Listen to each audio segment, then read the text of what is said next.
नमः शिवाय। हम सब परमपिता परमात्मा के अंश हैं, उनकी संतान हैं।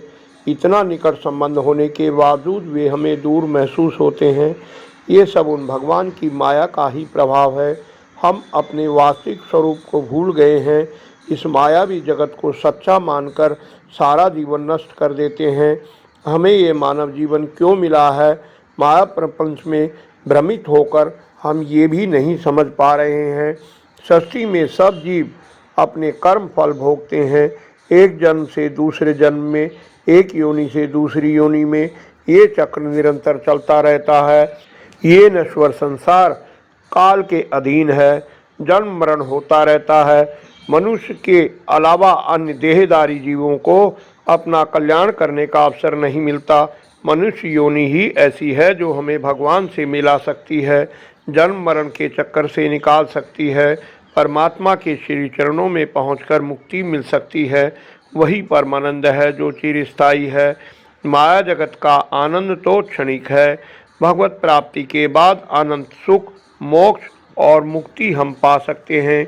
इस परम कल्याण का पात्र बनने के लिए हमें जीवन यापन के लिए कर्म करने के साथ अपने धर्म का भी पालन करना चाहिए। भगवान की माया से निकलने के लिए हमें निरंतर प्रयास करते रहना चाहिए। हम धर्म अनुकूल आचरण करें, झूठ, छल, कपट, द्वेष का त्याग करें। हम निरंतर अपने प्रभु का स्मरण करते रहें, अपने कर्म ईश्वर को समर्पित करते रहें। यदि कर्म में ईश्वर समर्पण का भाव होगा तो गलतियों से, पाप से बच सकेंगे, क्योंकि कोई भगवान को खराब चीज़ तो अर्पित करेगा नहीं। कर्म प्रभु को समर्पित करने का अभ्यास हो जाएगा तो अवश्य ही कर्म करने से पहले विचार जरूर आएगा, ये कर्म करना ठीक होगा या नहीं, मेरे प्रभु को अच्छा लगेगा या नहीं। बस इस अभ्यास से आचरण शुद्ध होता जाएगा। आचरण शुद्ध होगा तो चित्त भी शुद्धि ही होगी।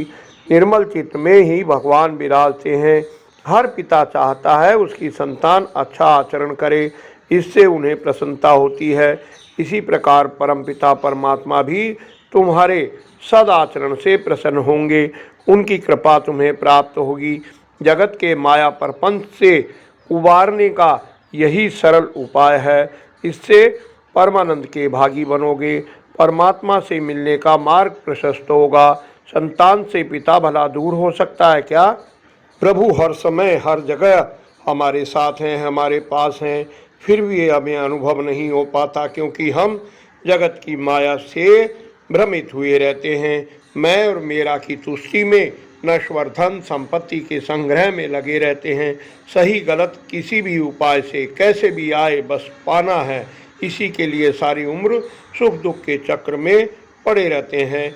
जब दुनिया में सुख, समृद्धि, उन्नति मिलती है तो मुग्ध हो जाते हैं, अपनी श्रेष्ठता पर, सफलता पर अभिमान करते हैं। जब दुखी होते हैं, असफल होते हैं, पीड़ा होती है तो भगवान याद आते हैं। दुख में सुमिरन सब करें, सुख में करे न कोय। जो सुख में सुमिरन करें तो दुख काहे को होय। गलत कर्म करते समय तो विचार किया नहीं, अब कर्म फल मिला तो भगवान की सहायता चाहिए, तब भगवान भी नहीं सुनते।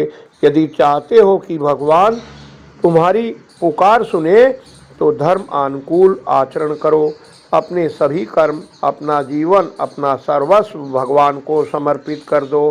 फिर सच्चे मन से पुकारो, भगवान तुरंत दौड़े चले आएंगे। तुम्हें उनकी उपस्थिति का सुखद अनुभव होने लगेगा। आशा है वीडियो आपको पसंद आई होगी। कृपया लाइक करें, कमेंट में सुझाव दें। अन्य धर्म प्रेमियों को शेयर कर धर्म के भागी बने। निरंतर जुड़े रहने के लिए चैनल को सब्सक्राइब कर मेरा उत्साह बढ़ाएं। धन्यवाद। आपका कल्याण हो।